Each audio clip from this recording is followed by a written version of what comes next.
먼저 보겠습니다. 마태복음 1장 18절에서 25절 우리 한 절씩 다 같이 읽겠습니다. 예수 그리스도의 나심은 이러하니라. 그의 어머니 마리아가 요셉과 약혼하고 동거하기 전에 성령으로 잉태된 것이 나타났더니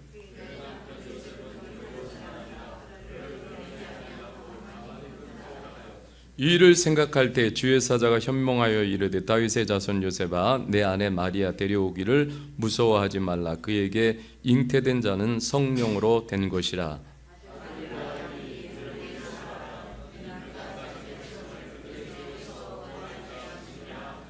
이 모든 일이 된 것은 주께서 선지자로 하신 말씀을 이루려 하심이니 이르시되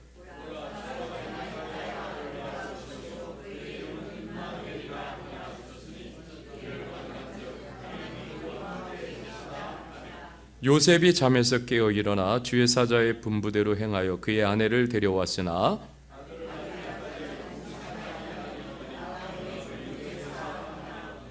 오늘은 우리들에게 이 성탄에 정말 감동과 기쁨의 메시지를 전해주시기 위해서 파주 운정에서 오늘 눈이 오는 관계로 전철 타고 지하철 타고 그리고 이렇게 오셨어요. 먼 거리를 오셔서 우리 말씀을 전해주시는 이용로 목사님, 저 개인적으로 굉장히 좀 존경하면서 많이 따르고 있는데 오늘 특별히 성탄 축하 예배에 오셔서 흔쾌히 말씀을 이렇게 전해 주시겠다고 또 말씀해 주셔서 너무 감사했습니다. 오늘 우리 공동체에 이 성탄의 메시지가 우리에게 다시 한번 회복과 또 치유와 또 새 힘을 얻는 그런 시간이 되기를 주님의 이름으로 간절히 축원합니다. 오늘 우리 목사님 나오셔서 그 이름 예수라는 제목으로 말씀을 전해 주실 것인데요. 오늘 나오실 때 우리 큰 박수로 목사님 환영하겠습니다.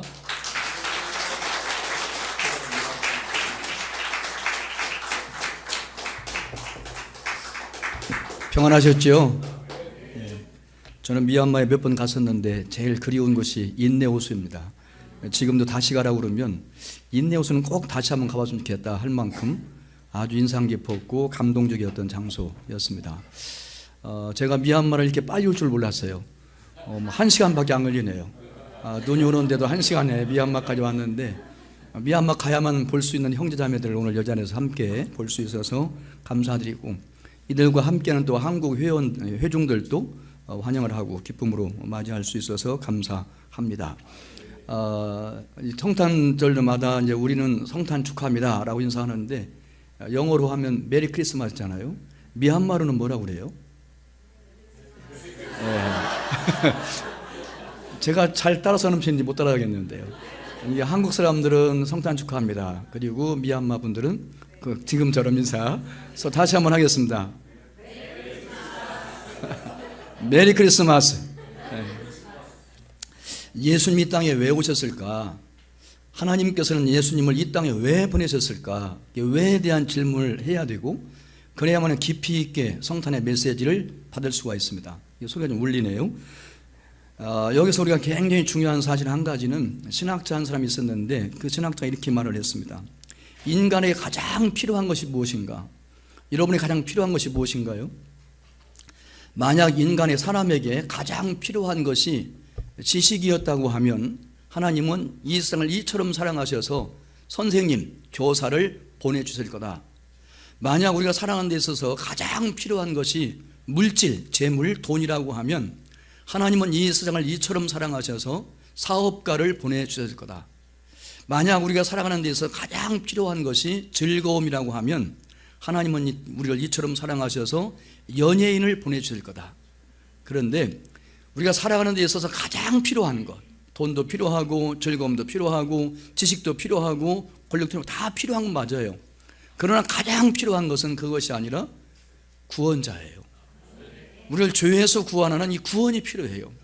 그러기에 하나님께서는 우리를 구원하시기 위해서 이 땅에 구원자이신 예수님을 보내주셨다라고 해석하고 있습니다.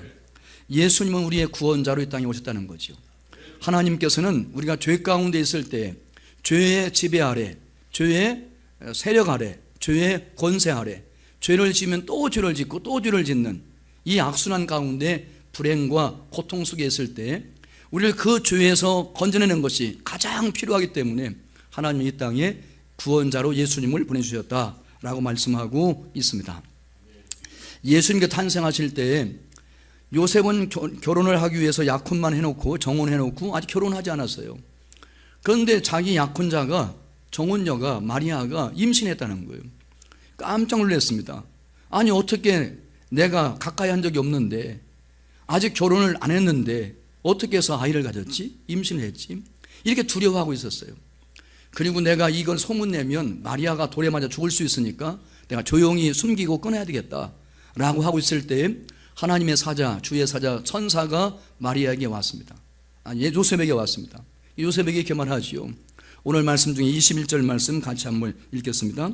아들을 낳으리니 이름을 예수라 하라. 이는 그가 자기 백성을 그들의 죄에서 구원할 자이시라 하니라. 예수라는 이름을 지어줬어요. 태어날 아기는 이름을 예수라 해라. 예수라는 이름의 뜻이 뭔가 하면 이는 그들의 죄에서 자기 백성을 구원할 자다. 구원할 자. 예수라는 이름의 뜻이 뭐예요? 구원할 자다. 더 쉽게 하면 구원자다. 구원자. 근데 구원은 구원인데 어디서 구원하느냐? 어디에서 구원하는 게 중요해요? 어디에서? 죄에서 구원할 자다. 죄에서 구원할 자. 자기 백성을 죄에서 구원할 자가 곧 예수입니다. 태어날 아기 이름을 예수라 해라. 그 뜻은 자기 백성을 그들의 죄에서 구원할 자다. 이렇게 그 이름의 뜻을 알려주었습니다. 이 죄에서 구원할 자를 우리를 한국말로 하면 구주라고 해요. 나를 죄에서 구원할 자. 나만이 아니라 모든 세상 사람들이 다 죄를 지었기 때문에 모든 세상 사람들을 죄에서 구원할 자라고 말할 때는 구세주라고 해요. 세상의 구주라고요. 이 구세주, 구주라는 말을 헬라어로 하면 메시아예요. 똑같은 말이에요. 히브리어로 하면 그리스도예요. 그러기에 우리는 구주, 구세주, 메시아, 그리스도 다 똑같은 말이에요. 미얀마는 제가 몰라요. 그렇게 말이 있을 겁니다. 예수라는 말은 죄에서 구원할 자, 우리의 구주, 세상의 구세주, 메시아, 그리고 그리스도 똑같은 말이에요. 이것이 바로 예수라는 그 이름의 뜻이다. 그렇게 말할 수가 있습니다. 여러분, 사람들이 죄를 지으면 어떻게 구원을 받을 수가 있나요? 여러분, 사람들이 죄를 지을 때 그 죄의 결과가 무엇일까요? 죄의 결과가 무엇인가 한번 보시기 바라요. 다음 해보세요. 제가 보내드렸는데 PPT 목사님한테 안 받으신 분이네. 그래서 사람들이 죄를 지으면 그 죄 때문에 뭐가 생겨나요? 두려움이 생겨요. 그 죄 때문에 두려움이 있어요. 그러니까 죄를 지은 사람은 형사가 뒤에 안 쫓아와도 다른 사람이 와도 저게 형사인가 싶어가지고 막 두려움이 있어요. 그러기에 막 도망쳐요. 두려움 때문에 그런 거죠. 죄를 지으면 두려움이 있어요. 이러면 죄를 지으면 다 죄를 숨겨요. 왜 그럴까요? 부끄러우니까요. 죄를 지으면 수치심이 생겨요. 그리고 죄를 지으면 그 죄 때문에 내가 언젠가는 벌을 받는다고 하는 죄책감이 있어요. 죄책감. 그 죄책감이 있으면 마음에 고통이 있고 아픔이 있고 잠이 잘 오지 않고 불행을 느껴요. 죄책감이 있어요. 여러분, 죄를 지으면 그 죄의 결과로 결국은 사람이 죽어요. 사람이 죽어요.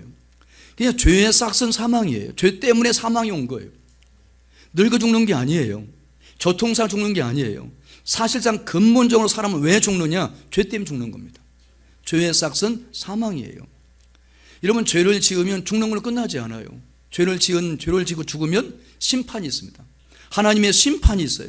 근데 하나님은 의로우신 분이고 하나님은 거룩하신 분이기 때문에 죄에 대해 심판하시면 그 죄를 지은 사람은 심판받아 지옥 가요. 형벌을 받아요. 그 지옥은 영원한 고통이에요. 영원한 고통. 끝쳐지지 않는 고통이에요. 이것이 죄예요. 그러기에 죄는 가장 무서운 거지요. 그러니까 사람에게 있어서 가장 먼저 해결해야 할 가장 우선적인 문제는 죄의 문제예요. 이 죄의 문제가 해결된 다음에 다른 문제 해결해야 되는 거지. 이 죄의 문제를 두군 채 경제 문제, 먹고 사는 문제, 공부하는 문제, 결혼 문제, 이건 다음이에요. 가장 먼저 해결해야 할 문제는 죄의 문제예요. 그렇기 때문에 사람이 사는 데 있어서 가장 필요한 것은 이 죄에서의 구원이에요. 이 죄에서 구원받는 것이 가장 먼저 중요한 일이다 그 말이죠. 죄에서 구원받고 난 다음에가 결혼도 하고 사업도 하고 직장도 다니고 먹고 사는 거지, 이게 해결되지 아니하면 안 된다는 거죠. 그런 면에서 이 죄의 문제가 가장 심각한 문제이고, 이 죄에서 구원받는 것이 가장 우선적인 문제고 가장 중요한 문제다 하는 사실을 발견할 수가 있습니다. 여러분, 죄에서 우리가 어떻게 구원받을 수 있나요? 에베소 2장 8절 말씀 암송하시는 분 계신가요? 너희가 그 은혜를 인하여 믿음으로 말미암아 구원을 얻었나니 이는 너희에게서 난 것이 아니라 하나님의 선물이라. 이런 구원 어떻게 받아요? 이 죄에서 구원 어떻게 받아요? 은혜로 받아요. 우리는 하나님의 구원받을 만한, 하나님의 사랑받을 만한 자격도 공로도 가치도 없어요. 그런데 일방적으로 하나님 우리를 먼저 사랑하셔서 우리를 죄에서 구원하시는 구원자를 보내주셨고, 그 예수님께서 우리의 죄를 짊어지시고 십자가에서 피 흘려 죽으셨어요. 그리고 죄와 죽음을 이기시고 3일 만에 부활하셨어요. 예수님 지금도 살아계세요. 하나님의 아들이세요. 우리의 구원자세요. 그를 믿으면 구원받아요. 너희가 그 은혜를 인하여 믿음으로 말미암아 구원을 받는다. 죄에서 구원을 받는다 말씀하고 있어요. 그리고 이 구원은 하나님의 선물이에요. 오늘 선물 교환하신다면서요. 선물 받으면 감사하지요. 선물 받으면 기쁘지요. 선물 받으면 행복하지요. 그렇지요. 그렇지요. 그런데 이 구원은 하나님이 우리에게 주신 선물이에요. 친구가 준 선물이 아니고, 결혼할 때 배우자가 준 반지가 아니에요. 저도 결혼할 때 집사람에게 다이아몬드 반지를 선물했어요. 안 놀라시네. 그거 굉장히 비싼 거예요. 그게요. 비싼 거예요. 근데 제가 이제 농촌에 가서 목회하면서 돈이 없으니까 집사람 아플 때 그 반지 팔아서 병원비 했어요. 지금은 반지가 없어졌어요. 굉장히 비싼 건데요. 그런데 사람이 준 선물도 중요하고, 사랑하는 사람이 사랑을 담아주는 선물은 더 귀하고, 막 그걸 아끼잖아요. 자랑하잖아요. 누가 줬다고. 비싼 반지는 막 자랑을 해요. 얼마짜리라고. 누구에게나. 그런데 사람이 준 선물과는 비교할 수 없이 큰 선물, 하나님께서 믿는 자에게 주셨어요. 여러분과 저는 하나님을 믿지요. 예수님을 구원자로 믿지요. 믿는 여러분에게 하나님이 주신 선물이 있어요. 그게 구원의 선물이에요. 이게 구원의 선물은 이렇게 열어보니까 너무나 풍성한 선물이에요. 거기에 죄사함이 있고 성령이 있어요. 우리가 예수를 믿으면 죄에서 구원받아 죄를 용서받고 동시에 성령을 선물로 받아요. 성령은 하나님의 영이신데 그 하나님의 영이신 성령이 내 안에 오게 됩니다. 나와 함께 계시는 거예요. 우리가 죄에서 구원받으면 하나님의 자녀가 돼요. 하나님은 아버지가 되시고 우리는 그의 사랑받는 자녀가 되고, 우리는 형제와 자매가 되는 거예요. 이게 구원이에요. 우리가 예수를 믿으면 구원받는데, 구원받으면 영생과 천국이 우리의 거가 돼요. 영원한 생명, 죽지 않는 생명, 하나님의 생명을 내가 소유하게 되고, 하나님의 집 천국에서 영원히 복락을 누리며 살게 될 거라고요. 그게 구원이에요. 하나님의 선물인데 풍성한 선물이다, 그렇게 말할 수가 있습니다. 이렇게 구원받은 사람은 감사하지요. 이걸 자랑만 할 것이 아니라 우리가 항상 기억할 것이 무엇인가요? 감사해야 돼요. 나 같은 죄인 하나를 구원하시려고 하나님은 나를 사랑하셔서 세상에 구원할 사람이 나 한 사람밖에 없다고 할지라도 하나님은 나 한 사람 구원하시려고 예수님을 이 땅에 보내셨을 거예요. 성탄절의 의미예요. 성탄절. 예수님께 이 땅에 오셔서 세상에 구원할 사람이 나 한 사람밖에 없다고 할지라도 예수님은 기꺼이 나 한 사람 구원을 위해 십자가에 피 흘려 죽으셨을 거라고. 이게 놀라운 사랑이에요. 이게 하나님의 은혜예요.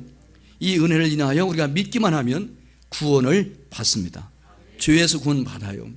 그래서 선물 받은 우리는 기뻐하며 감사하며, 우리를 구원하기 위해서 이 땅에 그 아들 예수님을 보내주신 그 하나님께 감사하고, 우리를 이 땅에 오셔서 우리를 죄에서 구원하기 위해 십자가 지신 부활하신 지금 살아계신 우리의 구주 구세주 메시아 예수님께 감사하며 해야 할 일이 딱 두 가지예요.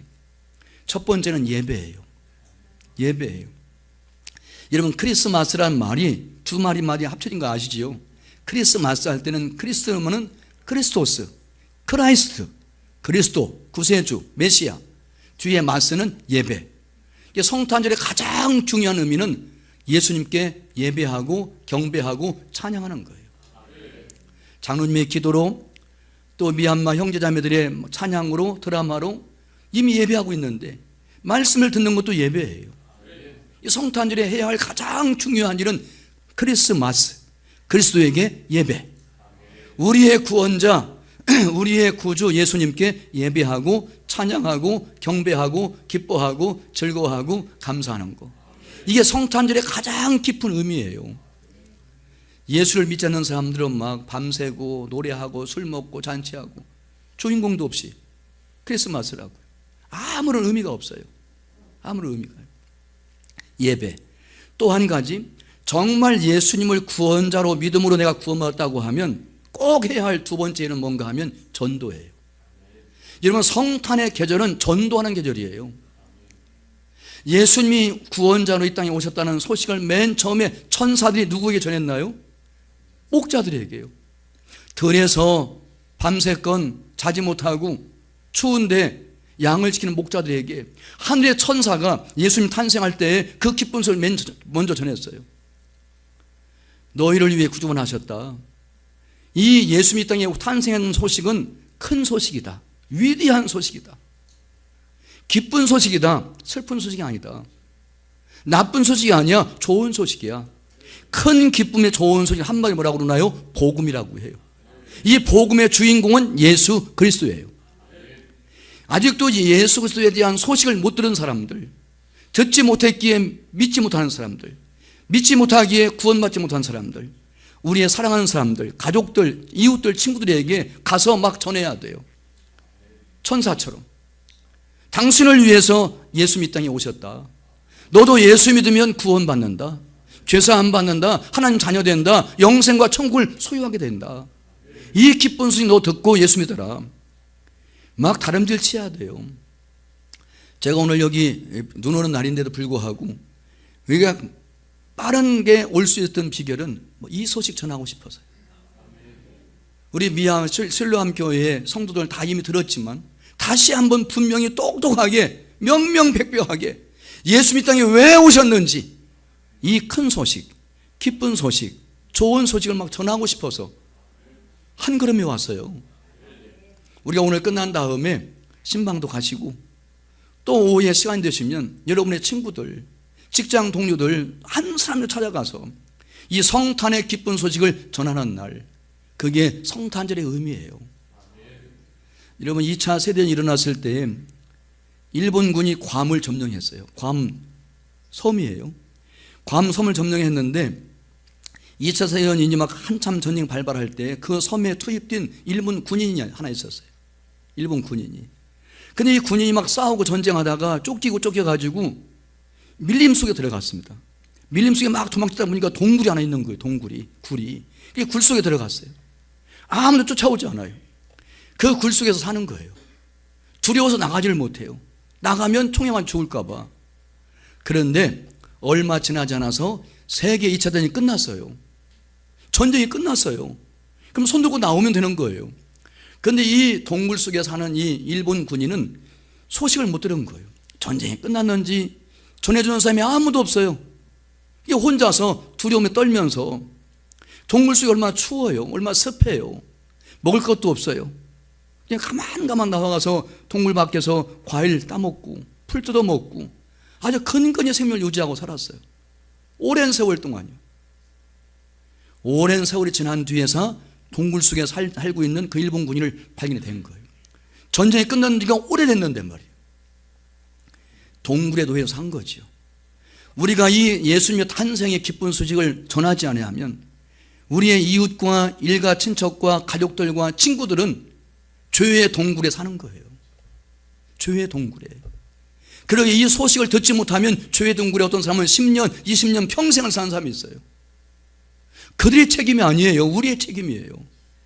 이 소식을 듣고 예수를 믿음으로 구원받은 우리가 이 소식 전하지 아니하면 많은 사람들이 동굴의 노예, 죄의 노예로 비참한 삶을 살다가 죽을 수도 있어요. 바로 성탄절은 이 소식을 증거한다는 거죠. 구원받은 사람 반 두 가지. 구원받은 은혜에 감사하여 예배, 또 하나는 구원받은 은혜에 감사하여 그 기쁜 소식을 전하는 전도, 선교, 이 두 가지 응답을 해야 된다 하는 거죠. 예수님께서 이 땅에 태어나실 때 성령께서 또 말씀합니다. 23절 말씀 같이 한번 읽겠습니다. 23절 말씀 나왔나요? 다 같이. 보라, 처녀가 잉태하여 아들을 낳을 것이요 그의 이름은 임마누엘이라 하리라 하셨으니 이를 번역한즉 하나님이 우리와 함께 하심이라. 예수님 이름이 뭐예요? 예수님 이름이 뭐예요? 임마누엘. 그 임마누엘이라는 뜻이 뭐예요? 하나님이 우리와 함께 계신다. 우리와 함께 계시는 하나님이세요. 보세요. 어떤 사람이 막 바다에 빠져가지고 막 허우적대다가 힘이 다 풀려가지고 뽀로록 이 죽는 순간에 밖에서 사람이 뛰어들어가가지고 수영차는 사람이 그를 끄집어냈어요. 건져냈어요. 육지에 건져냈어요. 바다에 빠져 죽을 사람이 살아났지요. 살아났어요. 그게 구원해 준 사람이 이제 내가 너 건져냈으니까 너 알아서 살아. 그 떠나는 게 아니에요. 예수님 우리가 죄악의 바다에 막 빠져가지고 막 죄를 짓고 죄의 종이 되어 마귀의 사탄의 종이 되어 드라마 보셨지요? 사탄의 종이 되어 막 돈을 추구하다가 쾌락 추구하다가 권력 추구하다가 그러다가 막 평생 동안 불행에 살다가 죽어. 그런데 예수님 이 땅에 오신 우리를 거기서 건져냈어요. 그게 구원이에요. 구원받은 다음에 난 할 일 다 했어. 너 알아서 살아. 이런 분이 아니에요. 예수님은 우리를 죄에서 구원하신 다음에 그 순간부터 영원까지 우리와 함께 계시며 우리와 함께 계시며 우리를 인도하시고 좋은 곳으로 더 좋은 곳으로 가장 좋은 곳으로 인도하시고 우리가 필요한 걸 채우시고 또 채우시고 또 채우시고 넘치게 하시고 우리가 갈 길을 선한 길로 인도해 주시는 거죠. 그리고 우리를 눈동자처럼 지켜 보호하세요. 우리의 구원, 우리의 믿음을 지켜주시고 보호하세요. 영원한 천국에서 복락을 누릴 때까지 책임지시는 분이에요. 구원하고 끝나는 분이 아니에요. 구원하신 뒤에 끝까지 책임지시는 분이에요. 그 이름이 임마누엘, 우리와 함께 계시는 하나님이라 그런 뜻이에요. 예수님께서 이 땅에 오셔서 제자들과 함께 계시다가 3년의 공생이 끝난 다음에 십자가 부활로 인류의 구원을 완성한 다음에 예수님께서 말씀하시죠. 마태복음 28장 20절 말씀 이렇게 말씀합니다. 볼지어다 내가 세상 끝날까지 너희와 항상 함께 있으리라 하시니라. 성천하기 전에 예수님께서 말씀하셨어요. 내가 세상 끝날까지 너희와 항상 함께 하겠다 약속했어요. 그런데 놀라운 것은 예수님이 그 말씀 약속하신 다음에 승천하셨어요. 하늘로 가셨어요. 그럼 예수님이 약속을 이행하지 않으신 건가요? 그렇지가 않아요. 예수님 승천하신 다음에 약속대로 함께 하시려고 그의 영이신 성령을 보내주셨어요. 성령은 예수님의 영이세요. 성령이 오심으로 예수님의 그 약속은 이 성취가 된 거죠. 그리고 성령께서는 부름받아서 우리 곁에 오셔서 우리와 함께 하세요. 우리와 함께 하시는 하나님이세요. 예수님의 세상 끝날까지 함께 하시겠다는 그 약속을 이루신 분이 성령님이세요. 여러분 성령님 믿으시나요? 성령님은 믿는 사람들 옆에 계세요. 옆에 계세요. 오른쪽에 봐도 성령님, 왼쪽에 봐도 성령님, 위로 봐도 성령님, 아래 봐도 성령님, 속을 봐도 성령님. 우리는 성령님의 포유 가운데 살아가요. 성령님이 우리와 함께 하시는 예수님이세요. 성령님은 우리와 함께 하시는 하나님이세요. 임마누엘이 성령을 통해서 약속이 성취된 거라 그 말이죠. 함께 하시는 하나님. 그러므로 예수님의 이름은 임마누엘, 우리와 함께 하시는 하나님이라고 할 수가 있습니다. 근데 그 성령님의 별명이 뭔지 아세요? 그 성령의 별명이 보혜사예요. 보혜사. 보혜사라고 하는 말은 영어로 컴포터라고 해요. 위로자, 격려자, 바로 곁에 우리와 함께 하시면서 우리를 힘 주시고 용기 주시고 능력 주시고 위로 주시는 그런 하나님, 이게 보혜사 성령님이라고 그래요. 보혜사 성령님의 별명이 참 많이 있는데 보혜사 성령님 우리와 함께 하시는 하나님으로서 보혜사 성령님은 교사예요. 우리를 진리 가운데 인도하시고 진리가 무엇인가를 하나하나 가르쳐 주세요. 성경 말씀이 진리임을, 성경 말씀이 무슨 뜻인지를 하나하나 짚어서 가르치는 개인교사, 튜터, 교사. 그리고 성령님은 우리의 위로자세요. 우리가 슬플 때 힘들 때, 낙심될 때, 병들 때, 홀로 있을 때 우리 곁에 계신 성령님이 우리를 위로하시고 용기 주시고 격려하세요. 용기를 주세요. 위로 자세요. 성령님은 우리의 곁에 오셔서 우리를 돕는 자세요. 헬퍼. 막 높은 산을 등산할 때 헬퍼가 있어가지고 헬퍼가 짐 다 짊어지고 가잖아요. 우리의 인생의 무거운 짐 옆에서 다 짊어지시고 우리와 함께 걸어가시는 분이 성령님, 보혜사예요. 그 성령님은 우리의 안내자예요. 여러분, 인생길은 다 초행이에요. 다 처음 가는 길이에요. 그래, 인생 어떻게 살아갈지, 어디로 가야 할지 모를 때가 너무 많아요. 가다 보면 두 갈래 길 나오지요. 가다 보면 삼거리 나오지요. 가다 보면 사거리 나오지요. 가다 보면 오거리도 있어요. 오거리. 그러면 오거리 섰을 때 어디로 가야 되지? 몰라요, 이게요. 그럴 때 우리의 길을 인도하시는 분이 성령님이세요. 안내하시는 분. 성령님 우리를 상담하세요. 카운슬러. 한번 저를 따라하세요. 성령님은 튜터이시다. 헬퍼이시다. 컴포터이시다. 가이드이시다. 카운슬러이시다. 전부 다 성령님 안녕하세요.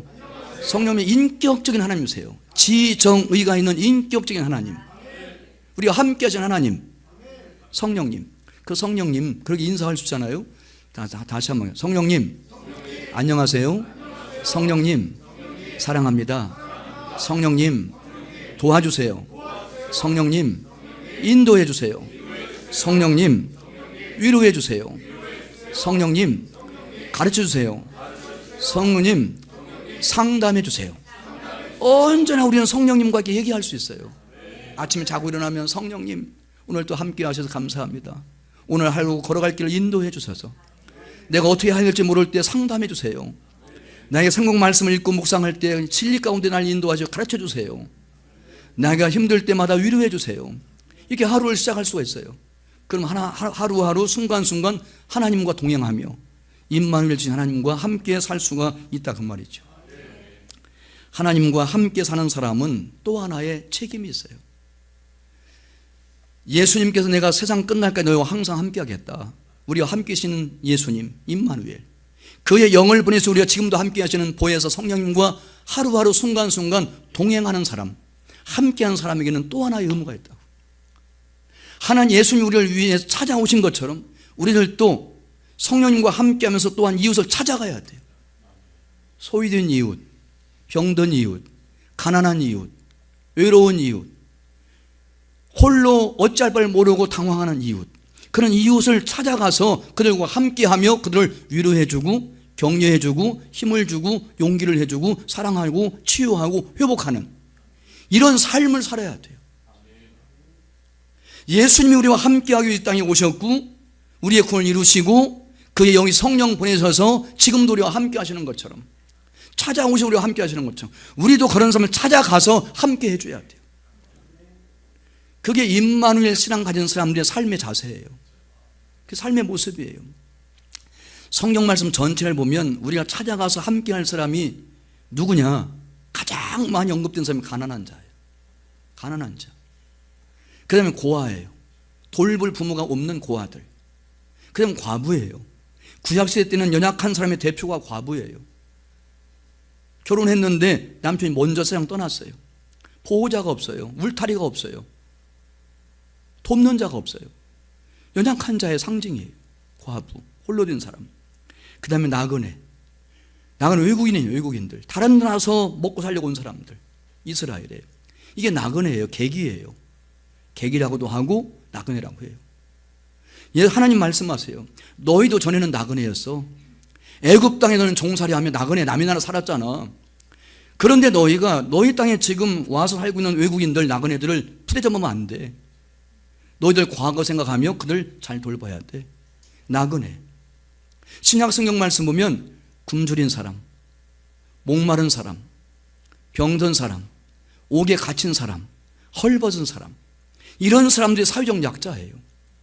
하나님이 우리와 함께 하신 이 땅에 오셔서 우리와 함께 계신다고 하면, 이런 삶을 사는 사람이라고 하면 반드시 그의 응답으로 우리들도 세상 속에 이런 사람들을 찾아가서 그들과 함께 있으면서 그들을 위로하며 그들을 격려하며 그들을 도와주며 그들을 가르쳐주며 복음을 증파하며 가난한 사람에게 먹을 걸 주며 함께 해야 된다. 이웃과 함께하는 삶, 이게 성탄절의 가장 중요한 의미인 줄로 믿습니다. 여러분, 사람에게 최고의 선물이 무엇일까요? 사람에게 최고의 선물이 무엇일까요? 사람이에요. 사람에게 가장 좋은 약은 무엇일까요? 사람이에요. 사람에게는 사람이 필요해요. 사람에게는 사람이 필요해요. 이런 마음에 막 괴로움이 있어서 술을 먹고 있는 사람에게 가장 필요한 것은 무엇인가요? 더 많은 술인가요? 아니에요. 그 사람이 터놓고 얘기할 수 있는 사람이에요. 정말 내가 아무리 고통이 있고 어려움이 있다고 할지라도 내 마음을 터놓고 얘기할 사람이 있으면 술 안 먹어도 돼요. 그렇게 괴로워 술 먹는 사람에게 필요한 것은 술이 아니라 그의 얘기를 들어줄 수 있는 사람, 그가 마음 놓고 얘기할 수 있는 사람, 사람이 필요한 거죠.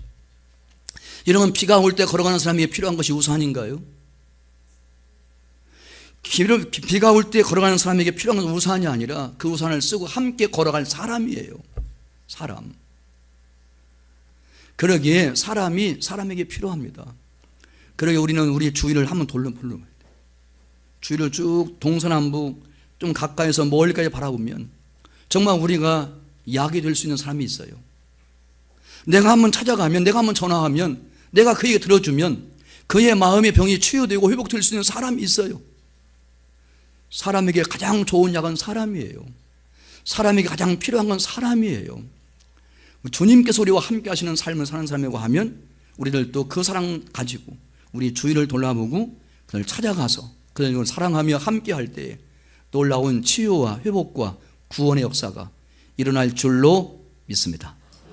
2023년 성탄절 맞이해서 실로암 교회에 주어지는 하나님 메시지, 그 이름 예수, 우리를 죄에서 구원할 자, 그 이름 임마누엘, 우리와 영원히 함께 하시는 하나님, 이 하나님을 찬양하며 경배하고 예배하고 이 기쁜 소식을 증거하고 하나님 우리를 찾아오셔서 우리와 함께 하신 것처럼 우리도 낮고 천한 자리, 가난한 사람들에게, 병든 사람에게, 옥중에 있는 사람에게 찾아가서 그들을 위로하며 사랑하는 귀한 역할을 할 수 있는 성탄절 되시기를 주님의 이름으로 축원합니다. 기도하겠습니다. 하나님 아버지, 감사합니다. 2023년 성탄절 맞이하여 실로암 교회가 온 마음을 다해 준비하고 예수님의 오심을 기다리며 기쁨으로 찬양하고 경배하며 오늘 예배합니다. 이 자리에 임재하신 하나님께서 오늘 실로암 교회 예배, 기도, 찬양, 연극 모든 것을 다 기쁘게 받으신 줄로 믿습니다. 우리가 그 예수님을 내 마음의 개인의 구주와 주님을 영접하고 믿게 하심으로 구원받게 하셨사오니 감사함을 드립니다. 이 구원받은 은혜에 대한 감사와 감격으로 늘 모든 예배가 크리스마스, 그리스도에게 경배하고 찬양하고 예배하는 예배가 되게 해 주시옵시고, 이 큰 기쁨의 좋은 소식을 듣지 못하고 동굴의 노예로, 죄의 노예로 살고 있는 우리의 가족들과 이웃과 친구들에게 복음을 증거하는 삶을 살게 하여 주시옵시고, 우리를 찾아오셔서 우리와 함께 계시며 우리를 위로하시고 우리를 가르치시고 인도하시며 안내하시고 격려하시고 힘주시고 용주셨던 것처럼 우리를 또 이제는 이웃을 찾아가서, 소외된 이웃, 사회적 약자를 찾아가서 그들의 가난, 그들의 질병, 그들의 고통, 그들의 눈물, 그들의 아픔, 그들의 한숨과 함께하며 그를 위로하며 격려하는 삶을 살게 해주셔서 이웃을 내 몸처럼 사랑하는 사랑의 사도가 되게 해 주시옵소서. 실로암 교회 하나님의 놀라운 은혜와 복이 임함으로 말미암아 더 크게, 더 질적으로 양적으로 성장 부흥 발전하며 확장되어 성장하는 귀한 열매가 있게 하여 주시옵시고, 우리 한국인 성도님들과 미얀마 성도님들이 한마음 한뜻 되어 주님 보시기에 가장 아름다운 교회로 세워져가는 가운데 있사오니 이 교회를 축복해 주시옵소서. 우리 모든 성도님들을 축복하시되 그들의 가정과 자녀들, 사업과 일터까지 넘치게 축복하여 주시옵소서. 우리 민족이 복음화되게 하시고 미얀마가 복음화되게 하시고 아시아와 온 세계에 복음이 증거되게 하여 주시어서 예수님 재림하시기 전에 이 땅에 복음이 편만히 증거될 수 있도록 축복해 주시고 우리를 도구로 사용하여 주옵소서. 예수님의 이름으로 기도하옵나이다. 아멘.